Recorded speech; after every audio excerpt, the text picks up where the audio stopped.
Ajrashgan ayoldan chotki motivatsiya oxirigacha eshiting. Yo xulosani esa kommentga yozib ketasizlar. Ajrashib o'zim karyeramni ko'tarib, o'zim uchun lichniy brend qilib ishlayman degan ayollar bu ahmoq ayollar, to'g'risi. Chunki u tayyor turishi kerak, yetim katta qilyaptimi, bo'ldi, u ko'chada ishlaydi. Rizq Allohdan deymiz, lekin rizq Allohdan kelish uchun harakat qilamiz. Men hozir o'zim o'q qo'ryapman, cho'q qo'ryapman, to'g'rimi? Kerak menga shu narsalar. Farzandlar uchun, kelajak uchun deb turib qayg'urib, rizq uchun chiqamizmi ko'chaga? Chiqdingiz, bo'ldi, jamiyatda erkaklarning ichidasiz. Oson emas ko'chada voyovat qilish, erkaklar bilan baravar chiqib olib urushgan ketadigan ayoldekda u. Yig'lash kerak emas, emotsiyani ko'rsatish kerak emas, hech narsani ko'rsatish kerak emas. Ajrashishdan oldin o'ylash kerak. Ya'ni har bitta narsani bahona qilib ajrab yashab o'tish kerak bo'lgan joylari bor. Вообще ajrashish kerak emas. Bundan ko'ra bir kosa ovqatni uyda chiroyli bolalariga berib, bizda ko'chada yurgan ayollarimiz, o'shaning uchun bizning orzuyimiz uyda o'tirish.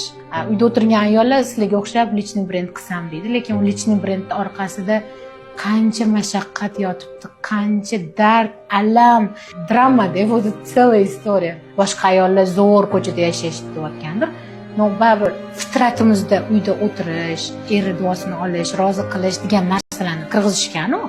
Va fitratga qaytadigan bo'lsak, biz ayolimiz ojizamiz. Bo'ldi, shu. Yo'q, fitratdan chiqib ketib, ko'chada успешный bo'lib yurish kimga yoqmaydi, lekin uni o'ziga yarasha energetik parchalab tashlaydigan tomonlari ham bor ekan-da. Biz kuchli emasmiz sizlarchalik. Sizlar kuchlisizlar. Masalan, bitta kichkina jussasi, kichkina bolachani olaylik. Men ularning oldida kuchliroq ko'rinaman-ku. Men pulim bilan, vlastim bilan buzib yuboraman desam ham, energiya jihatidan bular kuchli.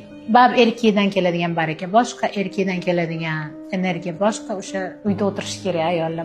Men shuni tarafdoriman. Yana ham bizning erkaklar hamma narsamizni qilib berishadi yashaganda. Lekin, конечно, meni ko'rayotgan ko'pchilik ayollar aytishi mumkin, hech narsa qilib bermayapti, aliment to'lamayapti, bu narsalar. No, hamma narsa qarz qo'ldan chiqadi. O'xshamayaptimi, psixologlarga borib ustida ishlash kerak. Ba'zi ikkita odam kelisha olmayaptimi, albatta uchinchi odam qo'shib yechim topishga harakat qilish kerak.